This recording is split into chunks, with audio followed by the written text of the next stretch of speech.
we are live. We are live in Alisa's bedroom. What could be more beautiful than that? My office. It's her office, and we love it. I'm sure those are silk pajamas. Are they satin silk pajamas? They look like silk. They're my brand new cotton.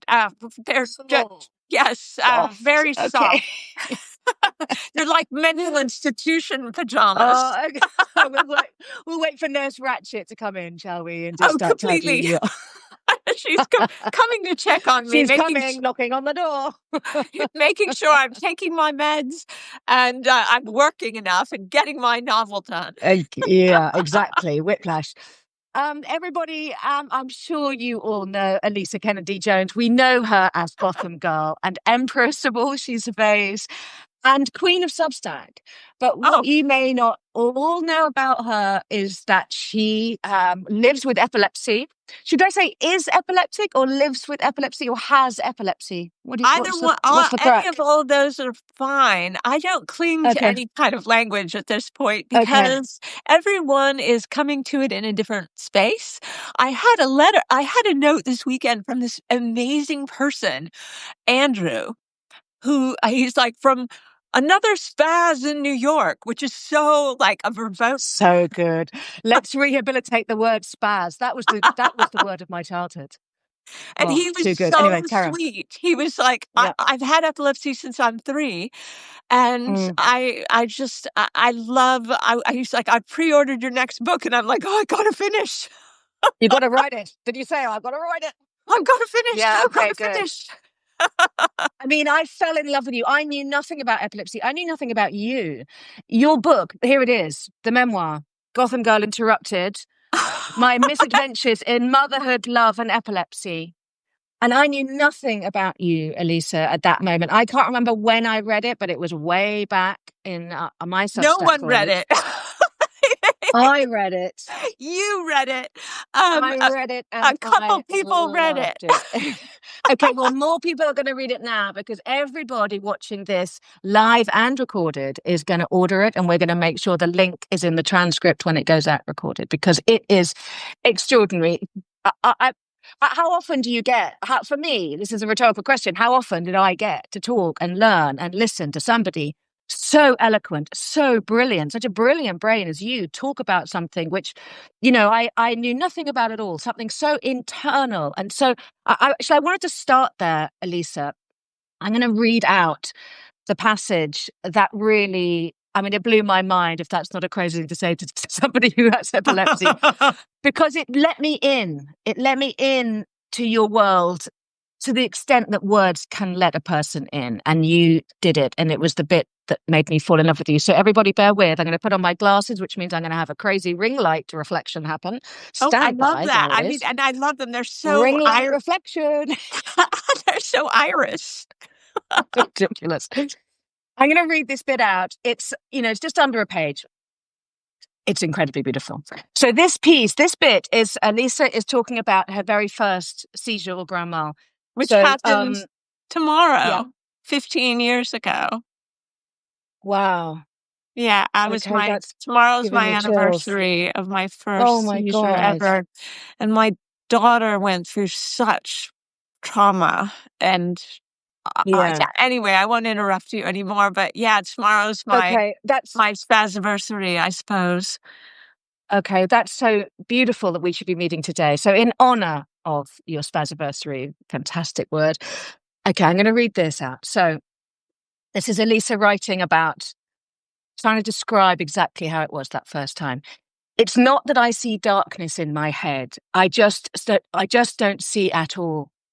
The messages no longer flowed between body and brain, not even a split second to notice or care that something was happening or had happened, because there was no time anymore, no being, just a voluptuous, impenetrable blackness.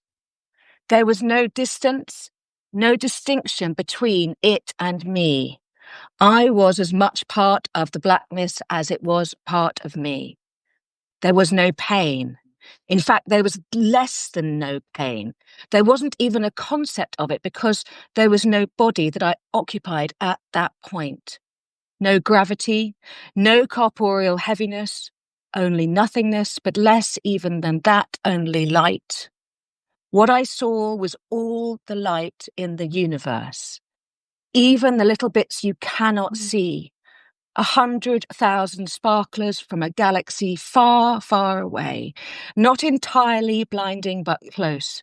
In it, I could feel the universe eddying like a fast-flowing river of stars, like being trapped in the Van Gogh painting Starry Night in swift oceanic motion.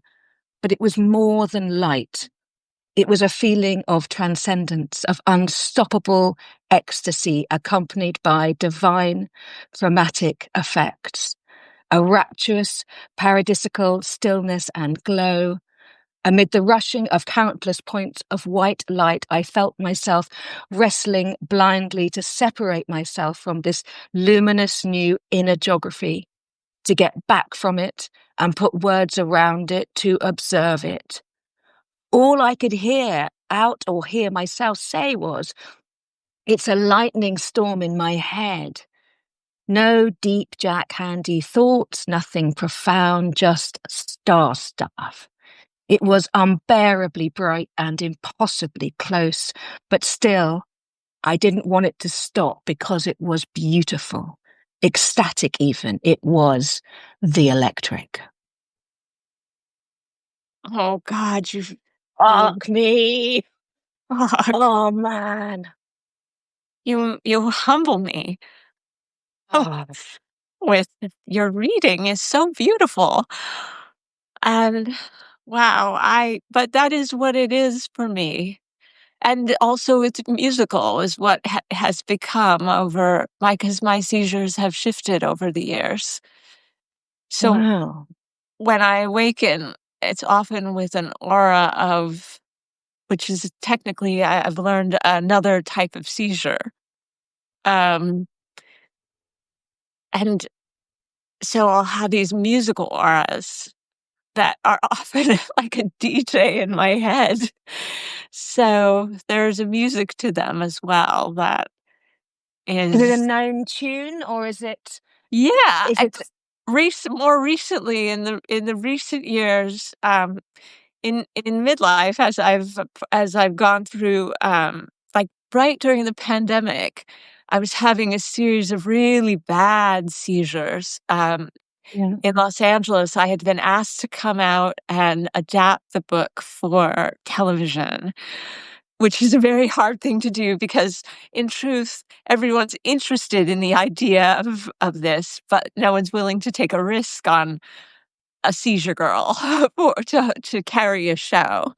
Um, And and it's particularly, if I could just say, I imagine particularly because what I imagine marketing wants to do is make it like a terrible victim misery yes, story, right? And absolutely like a misery memoir.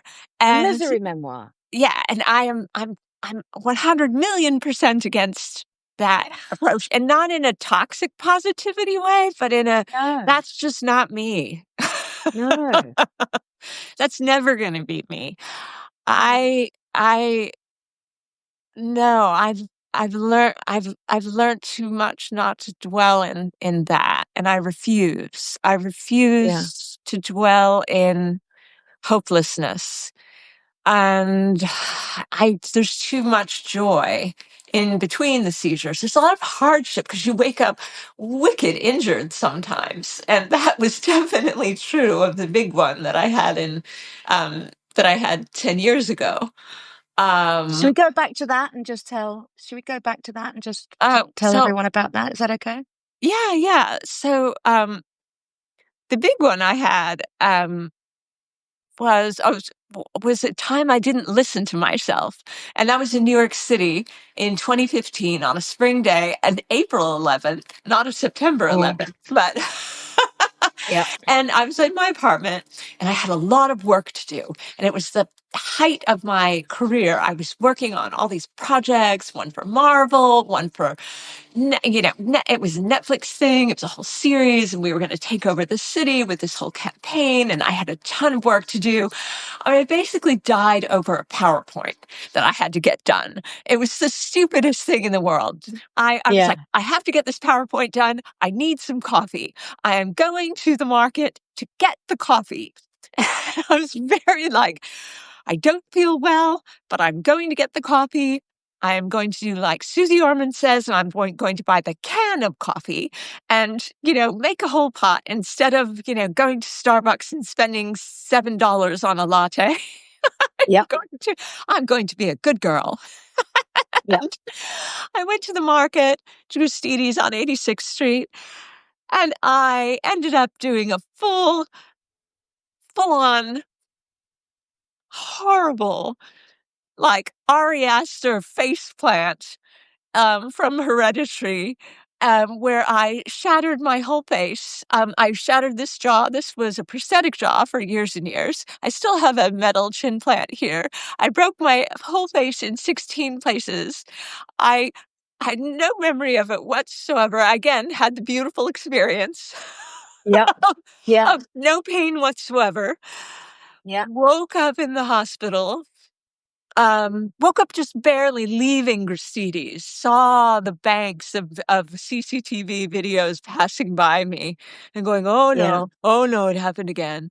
Oh, but then woke up in the hospital to my boss, essentially, looking at me and me going, what happened? What happened? He's like, oh, no. And I'm like, and it was a complete, and I couldn't say what happened. It was more like, ooh.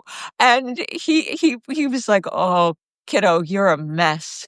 You really did it this time. And it was going to be, I didn't know how injured I was, but it was 14 hours of surgery later. And one of the questions was, can you rebuild me at all? And do I even have lips? And they wouldn't even show me, what had happened. There were no mirrors involved. There were just, and the head of maxillofacial surgery happened to be randomly in the hospital when I was brought in. And he was one of these types of people who was the kind who likes to unbuild a Mercedes-Benz and then rebuild it on a weekend. And for him, I was probably one of the best, most exciting cases he'd ever had, because I was just... It was like Christmas. Yes, I was just shattered. Ira rebuilt me. And I look at those Kim Kardashian neck thingamabobs and face cosplaying plastic surgery. And I'm like, don't wear those. They give you loads of acne. And I had to wear one of those for a year. Wow. So describe this thing that you wore. It was like a cast for your face. It was essentially, I was tented, I had pins, I was totally Frankensteined back together in a shut, and I couldn't speak. I was pretty much wired shut. And so there was no eating. There was only smoothies that were barely drinkable. I have a photograph of trying to Vitamix a burger because I was so desperate for protein at one point. And I was like, there's no way to get a burger through a straw. With a bun. Did you do it with the bun as well? Like the bun and the burger and the gherkins? Please give me any protein, because you lose like 40 pounds. And I know some people are like, hooray for that. But I'm like, I didn't have it then. No. And for a year like this? It was a year, and it was relearning how to speak because I had no teeth, and they were all broken. And they all had to be root canaled. And so there were multiple surgeries that had happened. And what ended up happening with these kinds of things, and I don't want to dwell on the surgical piece, is that I'm fascinated. A massive fish out of water in a town. You are a total fish out of water in your own body and in your own head, in your own space, because no one understands you. No one recognizes you. Ned from our board on Empress Editions, I got into the elevator with Ned, and he didn't recognize me. He was like, and I'm like, Ned, I broke my whole face. It's me, it's Alisa. And he was looking at you. He was looking at you, but you had pins everywhere. Or I didn't have, at that point, the pins had been taken out, but I still look so different from myself because I'd grown back. Completely Really, wow. very differently. And I was like one of those dogs at the pound, that you adopt that you're so sorry for, who Well, the chin is who going has this way, one teeth are jaw going going that. this way and one jaw going that way, and there was no way of straightening, and it took, Jesus. because it's such a complex mechanism, these pieces Yeah. here, and I was in Yeah. constant pain, and it was a matter of going through the number of surgeries to fix and replace. So I had like a chainsaw. It was like a chainsaw chain that allowed the bones to knit back together to form a new jaw. And then they had to remove the chainsaw chain. And then, so all of these things, and then removing the pins from here, holding everything together here. So I was tented for a long time. I had like a tented face. Wow. And And your then skin? What was happening with your skin at that moment? Was it? it was it was all, like, I have photos of all of it sort of just blown up moon face. Okay. 'Cause I was Okay. also taking tons of, steroids to act as an anti-inflammatory and to bring it Right. down, but at the same time, they also make you kind of moon-like anyway. And so there Right. were all kinds of things, and the drugs that I was taking to stop the seizures, they all had to be compounded, sort of hand compounded by a special pharmacy in New York, which God bless them, they still exist. Wow.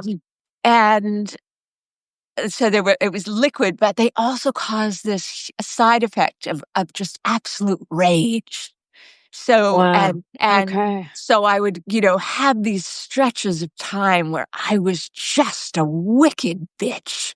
And I Yeah. kind of had to hide Raging. myself away from the world because I was not me. Okay, And you really weren't because so it wasn't like a fire, like fucking out of my way, man. It was like a how would you it was describe it? How would you describe it as opposed to that kind of like wild, healthy rage? it wasn't a wild, healthy rage. It was a, how dare the universe do this to me? And it Okay. was a deep, dark, and it came in the form of it came in the form, I mean, when you have it's called Keppra, and they're called Kep rages that I was going through. And the closest approximation I could say is you would end up feeling like it was one cocktail away from an Edward Albee play. It was Yeah, one okay. like a Too George fast, and really. Martha. It Yeah, was yeah. Yeah, it was You like Who's shouldn't have had Afraid of that Virginia full. Woolf, and it would Yeah, take on a yeah, very got it. Got it. It's Elizabeth Taylor. Yeah, okay. personal personal Yeah. to whoever was in range could Okay. might get the blast, and that was Okay. very hard on Yeah. people in my personal life, and I felt a need to just do this so that I wouldn't Yeah. hurt people. Okay. How old were you at this point? I was 45 years old, so Pre-menopause. right in menopause, and Right in menopause. yeah, I Okay. started perimenopause really early at age 40 because right when I started having all the night sweats, the torrential night sweats, was exactly the time that I started having seizures. Okay, bang on. So that link, you see No that link. one Was that linked it for no one years. linked it? That was my next question. Okay, so you could see the link, but if you took that link to doctors and said, look, clearly, no, you're just a fucking crazy woman. Yeah, pretty much. Or like Yeah. the first neurologist I saw said, "Oh, no, no, no, this is hereditary." And I'm like, "But no one in my family has this. And I certainly don't want this for my daughters." And then of No. course he was like, "Well, there's very little chance that your daughters will ever experience this sort of thing," and blah, blah, blah, blah, So blah, blah. completely counter what he just said. Yeah, and I'm like, "How does that work? How does that make sense?" Yeah. And with Mendelssohn, or what, Yeah, yeah. with not or So whatever it's called, with genetics. yeah, yeah, this is not making sense. So tell me, what is the connection between seizures and epilepsy in terms of what's actually happening in the body? What have you now come to understand so you can educate us? So it is an atypical, an absolute upsurge of it's atypical electrical discharge of electricity in the brain. And there are over 40 different types of seizures. Actually, probably it's closer probably now to 60, and different types of of of syndromes related to epilepsy that all take a very bespoke type of treatment plan. And so if you are dealing, there are seizures that you will have where people are completely awake and not having the kinds of convulsive seizures that are typically portrayed in the media and portrayed as so frightening. There are over 65 million people globally who have seizures, and they just keep it a secret because they're so terrified of losing their employment, of losing their children, of having, the consequences of not being able to drive. Of course, once you've had a seizure, you never want to drive because you're just like, I don't want to hurt anyone. No. And so you're immediately like, you know what? I think I'm gonna take a break. Okay. And Let's just have that number again. 65 million 65 people million people globally, and there's still so much globally. stigma. Wow. I mean, when we Yeah. get into the global south of, the world, we're still talking about issues of, people stigmatizing it in terms of you are, possessed, you are obviously deeply troubled. There's confusion over whether it's a mental illness when in fact it's a neurological disease. And there are also, other types of seizures which are psychogenic and that do have a basis in mental illness, but epilepsy is something that is, its own. It's definitely rooted in the neurological, and it's definitely rooted in the physiological. And so, there's a lot that there's a lot that's happening. I think that's interesting on the AI front, and that's being done actually at Harvard right now, which is the most interesting thing in terms of seizure prediction, and being able to anticipate when a seizure is about to come. One of the gifts of my seizures is that I can, most of the time, apart from that moment in Gristedes where I really bit the dust, most of the time I can tell when they're about to come. And Can you so describe that? Can you it's like describe it to me? it's like an aura, and it is so the first time I had the seizure in my kitchen 15 years ago, it was a profound, sort of watery, and I write about it in the book. I was driving home, um, from gosh, where was I driving home? I think I'd gone out to get coffee, or I'd gone to yoga, and I was driving home to get the girls to go to the television academy. And as I was on Venice Boulevard, I could not make out whether I was driving, like, the film in my head. I had we all have two cameras essentially in our head, but one was running forward and the other was running backwards. And I could Wow. not tell in that moment whether I was driving. I had to stop in the middle of Venice, or in the middle of Lincoln Boulevard, sorry, not Venice Boulevard, which Yeah. is Venice. And I, to say, am I driving the right way home? Am I driving Wow. to our house? I have to get Sophie and Casey, and we have to go to the television academy, and we need to get this done, because we're going to Nanny McPhee, the premiere, and Yeah. everyone's and I'm like, I have my And list. you didn't know what this was. This was I didn't know this what was your this was. first I one. was You like, didn't know what this was. I was like, I must have done too much hot yoga. I must be dehydrated. I Right. Or the coffee guy gave you a roofie. That was what you wrote in the like, have you been spiked? Have I been? Yes. I was like, what Yeah. is going on? So Yeah. I got to the drive. I was like, I must just need some water. Yeah. Something must be. And so there was this profound disorientation, and it's happened to me. So, like, and it's this shit's gonna go down, and it's Okay. this, and there's, and in when I was about to have the big one, it was like these birds beating in my chest. Like there was this, I could not quite catch my breath, and I could feel the electrical hum of like bees and trees as I was walking to the the the grocery store in Manhattan, and I Yeah. couldn't put my finger on it, but it was, shit's gonna go down. Okay, Should you you go knew. back? Should you go back to your apartment? And I'm like, "No, no, no, you can do this. You can get the Mm, coffee and just get back and do your PowerPoint, do your work." mm, mm. Do your work is so Gen X. Gen X, But yeah. Okay. I I I I should have listened, and I didn't. Mm, And so when I mm. do listen and I feel like one's gonna come, I have now emergency medication that I can take straight away, and it helps that my best friend is a doctor, and she's like, "You go to bed." Um, Yeah. And how much time do you have from the first moment when you think, "Oh, shit," to falling I on your usually face? have a few minutes before It's not something long, is might it? happen. Huh? Okay, that's not long. That a few minutes Yeah, I is not usually have, long. like, 5 or 10 minutes before, well, at the most 5 minutes. I had it happen in Spain, and I was able to stumble to my room at the Yeah. hotel and take a med and stall having a big one. And Okay. that was like a miracle. So I'm coming up on 2 years now seizure free as a result of being able to just listen Yeah. to what's happening in me. And I also Yeah. I live on what people I live on what I call crip time, which is why you're seeing me in my pajamas. There are some days where I actually have to live more slowly, Yeah. and I'm not gonna be like a normal person, and I do No. need more sleep, and Yeah.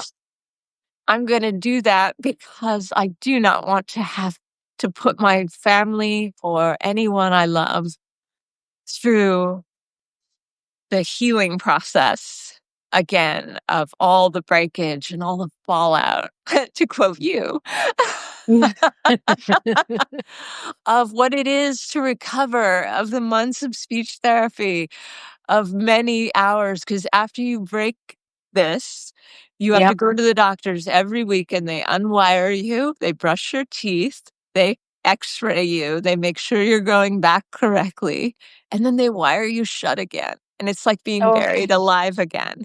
Oh. And then you go home, back to your smoothies, your kale and bone broth smoothies that taste like a back of a cab, and Yeah. you wanna just, you know, you wanna just take care and really regulate your nervous system, and you Mm. start to understand that all the things that you were trying to do and tried to achieve are never worth any of the things that it costs you, that Yeah. your brain does keep score, and it is this remarkably, what is my favorite neurologist always says it, with over 100 billion cells in the human brain, you think the human brain is weird, but it's actually weirder than you can think. And Yeah. it is like, you've really got to take care of it. And there are Yeah. estrogen receptors in our brain, which is probably why there's a lot of shifting in midlife women's brains, and why there is a lot of change, and probably the connection between the fact that I started taking, when I went into menopause, one of my doctors prescribed me the birth control pill to, stop the hot flashes, and I immediately started having seizures again. Okay. And I was like, "Oh god, no." Okay. And No. I would wake up, and my girlfriend Jacqueline, she would be standing over me, and she would be like, "Okay, you're fine, you're fine, you're fine, you're fine, you're fine." And that's really what you need, is someone to be like, "You're fine, you're fine, you're fine, you're fine." Because And does that stave is somebody standing there saying you're fine? Does that have an impact? oh, Is there yeah. a point? Is there Oh, it does. Okay, so there's not an impact like with a black hole, like the moment at the point of no return, or is there? There is a status epilepticus that, where you are Okay. just seizing and seizing and seizing and seizing, Okay. and that is, you really wanna watch the 5-minute mark, and that's when you want to call, I mean, for me, that's when you gotta Mm. call the ambulance, and you can, as an epileptic person, you can say, once they revive, once you're, cogent and you've got oxygen and they've made sure you're stabilized, and you can say, hey, I don't need to go to the hospital. You can refuse transport, and which is, of course, in the United States, about $3,000 to get transported to the ER. And then, of course, all they do is say, oh, you've had a seizure, go home. And, I know I've had a seizure. and you should go see your epileptologist and adjust your meds. And you're like, okay. But no, her standing over me, she's hilarious. And all I can hear, I can't hear her words, but I can see her saying, you're fine, you're fine. I've got you, I've got you.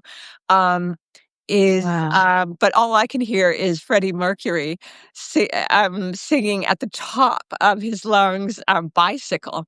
Um, so Wow. that's So is the that the music. tune that's been is it? Wow. Yes. And then other times it's been, like something out of Portrait of a Lady on Fire, or Yeah. portrait, and that sort of that musical high-pitched choral, wonderful singing. And other times it's been Iggy Pop, The Passenger, which I'm like, "Whoa, my brain." And as a former Wham fan of in my early teenage years, I've had my share of George Michael that I've woken up to. Wow. So I do Is not there control the DJ at all. no, okay, well, they, whoever's the DJ, they are hilarious. I love their taste. They're Yeah, definitely from so the that's 80s. definitely making its way into the novel as like your Okay. brain's your cerebral spirit guide. God, it's like a super 1980s DJ. Is there a moment when you can feel it coming? Because I was so drawn by the aspect that really got me was how beautiful it is, as well as the absolute catastrophe of it. Is there a moment when there's a bit of you that wants to go, that you Yes, have there's to manage? absolutely. Okay. I mean, I could hear Sophie trying to help me, like her Yeah. voice cutting through the stars. And, Yeah. but at the same time, I'm so drawn to being like, it's so, you don't want to wake up. It's coming Yeah. back that's horrible. That's so painful. Yeah. Yeah. It's the oblivion that is, it's just, it's in, I mean, it's in, it defies all description. I wish there were a way that I could bring you in, that you could see what I see, but it's like, Yeah. it's the, it's, it's this, my heart, it's like heart and the brain in so much conflict with itself Mm. because it's like a ripcord that pulls you back into that. You're sucked out of this plane. So you Mhm. definitely feel like sucked out of the plane. Yep. That's the moment before. And Yep. then when I land back and I resurface, it's it's like, oh no. Yeah. Oh no, I'm back. I'm Yeah. back here again. What did I do this time? My Yeah. clock's reset. Oh my God, it happened again. Is everything okay? And that happened 2 years ago in San Francisco when I was on a board meeting call with, I think you know Marina, or I think you know, Yeah. um, a lot. I was on a board Zoom, and they thought I just lost the signal, and I did. I'd had a full seizure in my living room Wow. in San Francisco, and Wow. I nicked my Wow. jugular and broken this again in 5 places. But it turns out when I broke things again, had to be wired shut again, and I was so pissed. I was like, "You've gotta be fucking kidding me." But, I mean, I was saved by a ruggable because I had a big shag rug that I fell Mm. onto, bled out, and my girlfriends the thing of it is there are a lot of people who save you and you wanna save them from Mhm. your trauma Yeah. and Okay. not put them through that, Mm. over and over and over and over again. But the thing of it is, I I had been doing everything right. And Yeah. the hardest part of that was, even if I'm doing everything right, it can still happen. Yeah. You can still have breakthrough seizures. You can be doing all the things.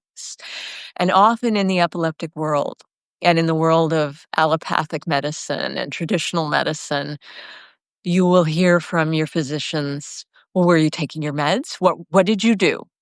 How did you cause this? Were you How did you drinking? cause this? Yes. Yeah. Were you getting enough sleep? Were you Yeah. exercising too much? Did you run? Yeah. Were you running? What Yeah. were you doing? And you're like, I slept 8 hours. I'm Yeah. totally, taking all my meds completely on schedule. There's nothing out of the ordinary. It just happened. And Right. I can't, I can't feel shame for this thing that I can't control. So stop coming at me. Right. And also stop telling me not to live my life, Right. because I have to try to live a little life. I had one set of friends who were like, how can you possibly go to China and do the Empress stuff and the book stuff? And I was like, stop it. Stop doing Yeah. that. Right. I've been seizure free for X amount of time. I have a doctor's clearance to go, and I'm going. Yeah. And Because I need that. we have to live, and the idea that this thing, it just exists, like you exist and it exists, without blame, without all of those, to stay just in that liminal space of it just happens. It's the ultimate It's hard for microdosing. people around you. Yeah. It's hard for people around me, which is why I try to protect them from it and try to live on crib time and try to like look after myself so that I stay seizure free as much as possible and I stay as conscious and of this. But I have to say these seizures have been like microdosing the universe and life and Oh, death. And so much. so Yeah. I'm not going to apologize for them. No. Um, and I'm also going to say, if you see someone having this happening, they may that oftentimes people who are epileptic are, people and they're having a seizure like, what's wrong with them? Are they having mental illness? Are they drunk? What's happening? I'm like, no, probably they may be having a seizure and you need to talk to them and you need to find out if they Mm. need care. And you need to Mm. learn like seizure 101, which is turn them on their side, make sure their airway is clear, stay with them, protect their head. Their head is the most important. They could break their neck, their teeth. Just stay with them. Time the seizure. If it goes more than 5 minutes, then you've got to call someone. They're going to wake up. They're going to come to. They're going to be frightened. You're going to want to comfort them and make sure that they know they're okay and get them to a safe spot. You need to call someone for them and Mm. and show some freaking empathy. A lot of Mm. people have this, and Mm. it's not easy, and they're hiding it, or Yeah. they're saying, "Oh, no, no, no, it barely ever happens. I'm okay. I'm good. I'm good." Yeah. And because you can't get life insurance, you can't do a lot of things. There are so many repercussions, and there's so many things that make it hard to have relationships and friendships, and you wanna make sure that if you see someone going through this, that you don't have to commit you can commit 5 minutes to making sure they're safe. Yeah. And then chances are they're gonna wanna just get to their bed because the thing that you go through most afterwards is you've just gotta Mm. sleep. Right. You need that post seizure coma that you need to go into, and you need to sleep it off because Yeah. every muscle, at least in my case, has been worked. Mm. Right. I wonder if it's shamed because it exists in that space, but actually an awful lot of conditions and situations in our lives exist where it's not something that needs an answer or something that it just exists. It And that's just something that's so exists. hard for us to be like, sit there with somebody and not do the what did you do and da da da da da da, because that's where the shaming come from. Is the discomfort for me when I hear that. It's the discomfort of not being able to put it somewhere, do something, and the idea in that sense, to have a friend who has epilepsy and to have that constant reminder, just be with it like she is. You're just with it, and now I'm with it. Yeah, be in it with them for the 5 minutes, get them to the safe space of bed, which is usually bed is the place, and, or they have a place that's their space, that they know they can't be hurt. It can have another, because the other thing is once your brain is kindled, I feel like I can only speak for myself in these situations, but within the next 48 hours, you're probably more likely to have a second one. So it's like you've got to take care, and so but all these kinds of things, these basic caretaking things, they hold for a lot of chronic illnesses and a lot of chronic conditions. And so it's a matter of being in it with the person and not judging and not playing the physician or the pathologist in the situation and trying to say, well, because it's not going to help. An epileptologist will try to get to the bottom of things, but with an EEG, with an MRI, with the kinds of tools that they have. And there will be ultimately, I think, a sensor, like different AI types of sensors that will be able to read your biometrics and read your speech patterns, because I lose language right before I have a seizure. I turn into a word salad. And also I've been told my eye does a little funny thing, like right before it's about to happen. And so gathering those clues can come later without judgment in a kind of Nancy Drew way. And so in terms of, so that's where the focus is. It's in being able to predict, not where it comes from, why you have it, blah, blah, blah, blah, but being able to predict. I think for me, when it's coming. Is that 60% of seizures, I think it's what they say, are idiopathic, which means they don't know where they come from. And that's a lot.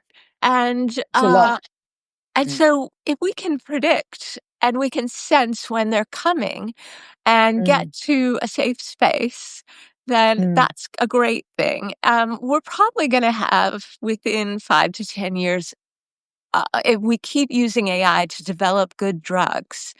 And again, this is about understanding the brain's different receptors. Ooh, you're reminding me I have coffee.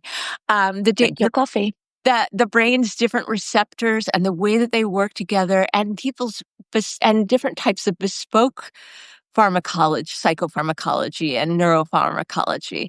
That could be really interesting for people with different brain disorders. And also, when you've had multiple hits to the head from seizures over time, you're not just going to be dealing with the seizures which rewire your brain every single time you have one, but you're also going to be dealing with TBIs. What's that? So, traumatic brain injuries, potentially, which are going to have an effect on you long term. So that's where medicine needs to rise and look at, and the way we treat seizures.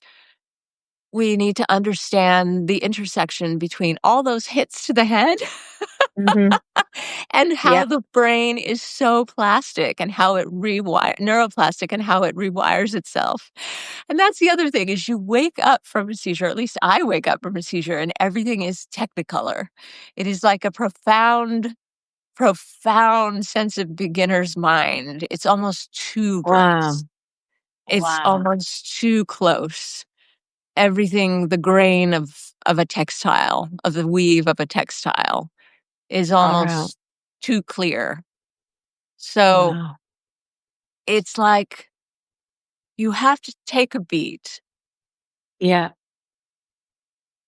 With AI, so predicting with AI, and so it can develop the medicines and get better at that. But do you see something that you would carry on yourself, or has it been invented yet? They have those now. My problem with wearing something, and I go back and forth about wearables on these sorts of things. So they have different seizure monitors that work very well for some people. I mean, I have been hesitant to use them because I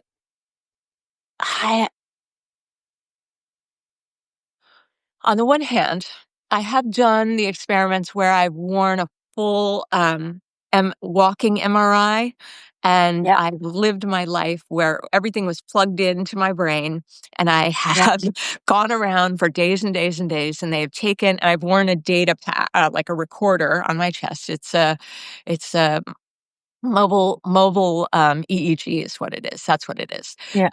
So a walking EEG that's the correct thing. So, I did that. I was out in public. And did the whole thing.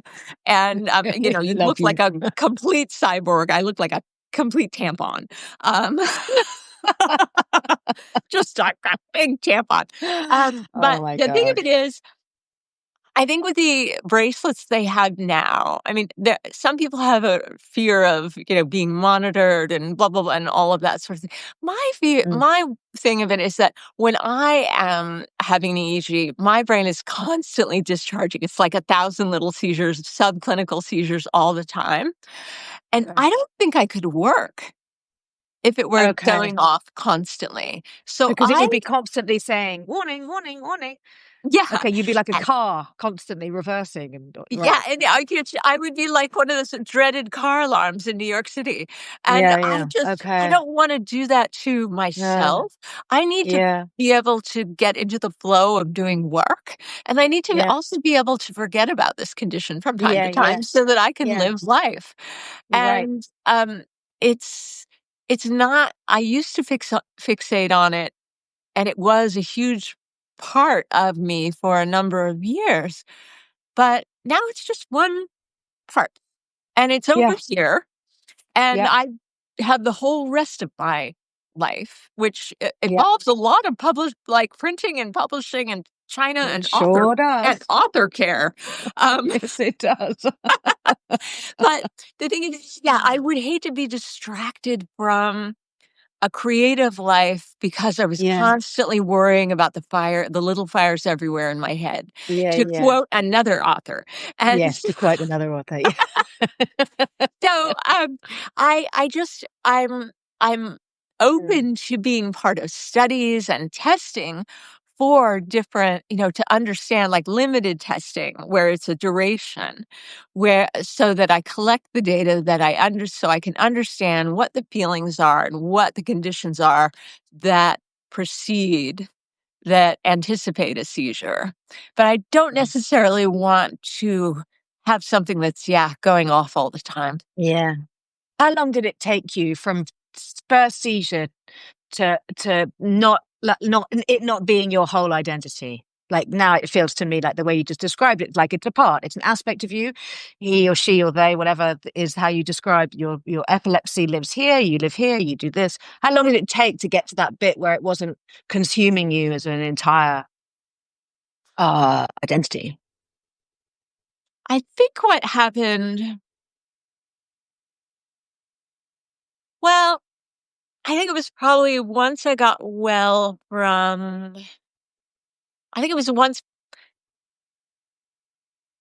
it took a lot of convincing of talking to other people and asking them to stop framing me in that light. Yeah. Okay, got you. So it was a lot of so it was sort of so actually to answer your question directly, it took till about last year to say to people, "I'm okay. I'm fine. Stop doing stop stop stop framing me completely in this light because there's so much more that I can do. And so I'm going to do it." And it really took that kind of confidence, and I had to come to it completely it's sort of I had to come to it on my own to be able to say that to them, that by framing me constantly as this epileptic woman, you're re-traumatizing me. And I would like to move on from this to more interesting things. Not that this Right. isn't interesting, it is. No, it It's is. And it's not like but you're not going to take care of yourself because you are, because clearly you're the vested interest here. You're the most interested party in the whole thing. So, oh, it really hurt, these facial things. yeah. Oh, so ouchy. Yeah. I Yeah. just, and you get a huge acne, from those Oh, things, those you yeah. take off you're like, it's just add insult to injury, literally, as you take off all the bandages and you're like, "Oh my goodness, I have cystic everything going on. Mm. Wow. Where is the Clearasil?" Um, and so it was just about saying, "You know what? I need you to stop framing me in this light. Um, Yeah. I need to I need to preserve my peace in order to not have seizures, and here's Yeah. how I do it. But I Yeah. also need you to let me go on the treadmill without Yeah. and Freaking out. without, having a heart attack or Yeah. and stop hovering." Yeah. Yeah. Yeah. No, I get it because with all these things with a loved one, we can all understand the hovering. But the fact is, if we don't step back We and let gotta them live, because actually we want our friends and family and loved ones to we all want to live. we want them to feel better, and We we want to feel want better. yeah, and we want them to have moments of joy even in the moments of the wearing hardship of their chronic illnesses, to find those deep pockets of joy.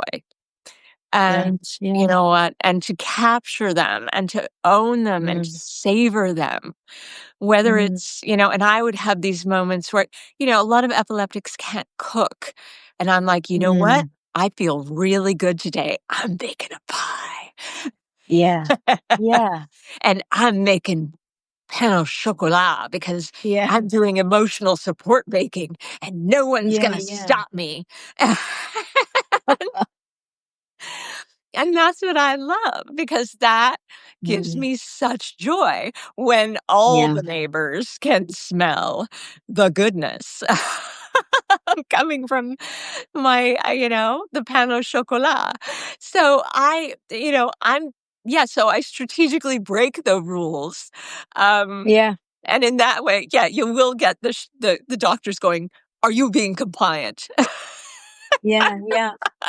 But I mean, I don't get on well with doctors at all. And one of the reasons is that I always feel that they don't assume capacity and they don't assume that the person who cares most about my health is me. Like nobody in the world cares more about my health than I do. Surely I'm the one who's going to do the most, even if I'm off skipping down the road when they told me not to skip. It's like, need to skip, man.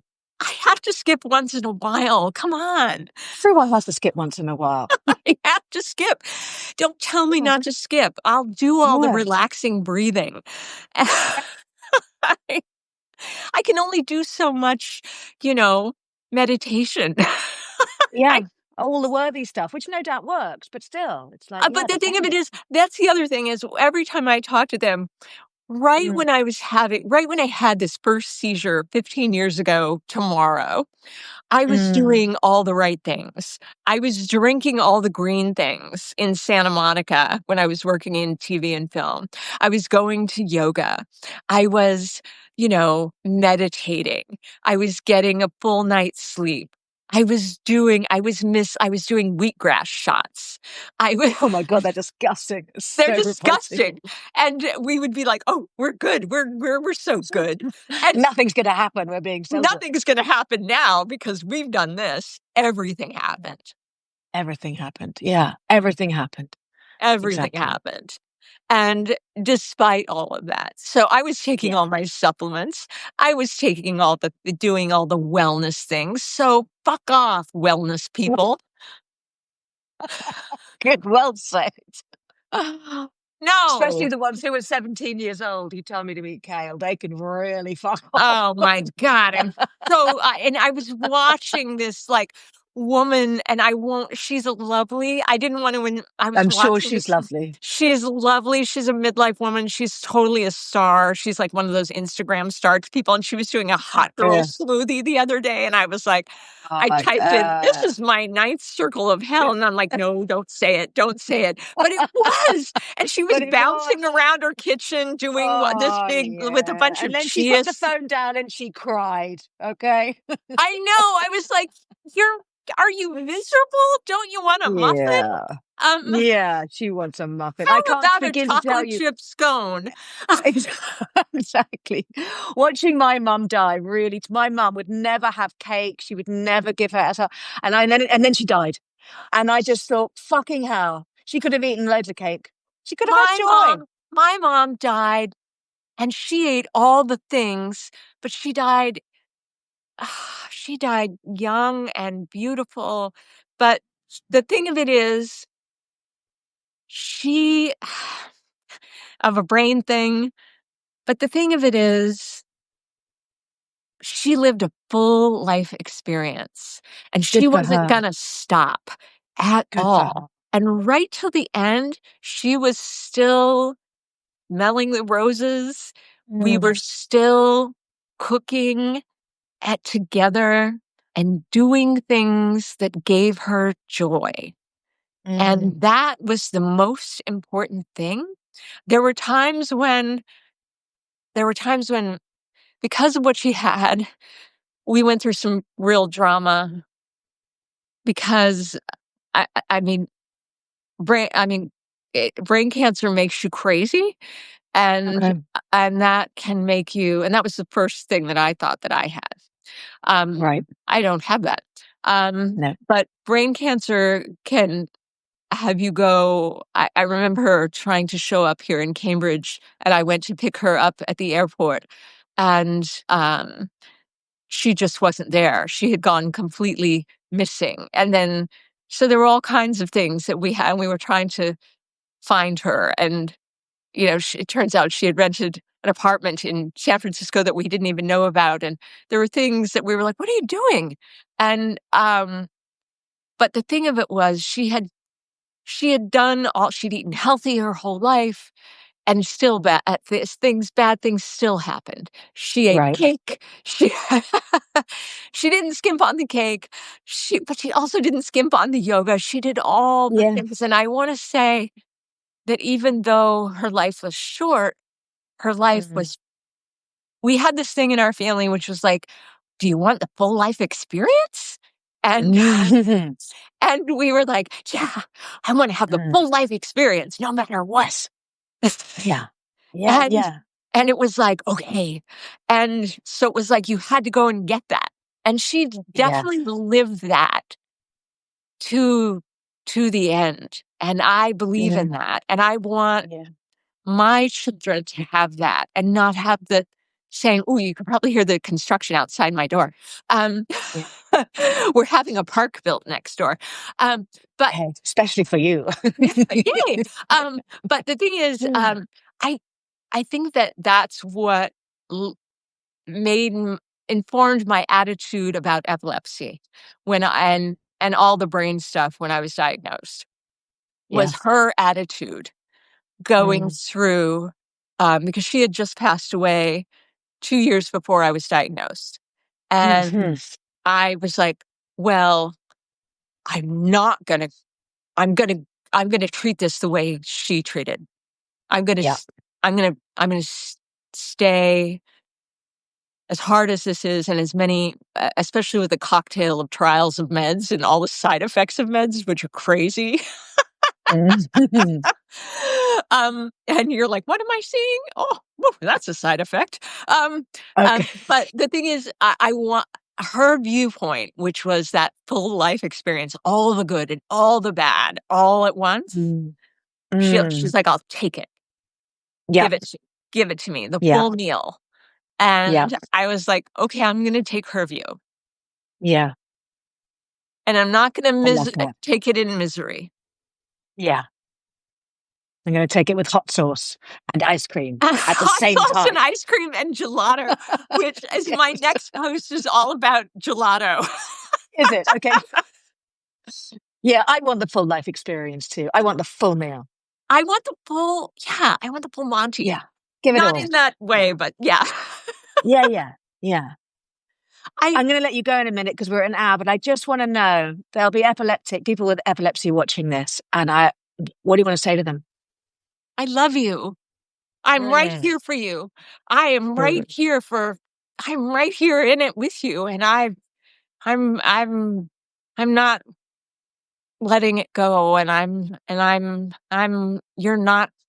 I'm right. I'm right here with you. I'm right here, mm. and just DM me. Yeah, I got yeah, you. I know, and I'm not perfect, and I'll say it all wrong all the time probably and offend people, but I just I see you, mm. and I made a lot of mistakes, and I'm trying to you know, fix them. But aren't we always in that mode? Yeah. Well, Kim Warner is trying to teach us not to be. I She's our know, teacher. right? We're She's trying our to, and teacher. she's been my greatest lesson. I love her Yeah, for this. yeah. I love her for this too. It's beautiful. It is. She's been remarkable. You are magnificent, Alisa. You are magnificent. I am You so are. happy you're in my life. I love you. I love you too. We have so much work to do. We have so much work to do. Yeah, there's we're not going to get into that. Alisa and I are also, Alisa is publishing my book. It's all very exciting, but we're not going to get We into have that. so much work to do. There's so much Here's work to do. Kim's book. Anybody wants one of these, I'll send them one of these. Yeah, Kim's book. It's coming out. Well, with the launch is October 21st. Is that right? I got Oh, that right? yeah, the 14th actually, but then the 21st is a party. So We're having a party. Okay, my darling, I'm going to let you go. Thank you so much for letting us thank all you. into that. Ever since I read the memoir, I just wanted to ask questions, and you let us in today. And I'm so touched, but I'm so moved by you letting us in. And I you're just magnificent. I love you so, and let's just keep doing it. Okay, All right? let's keep doing it, baby. Okay, mwah. See you Bye. later. Bye.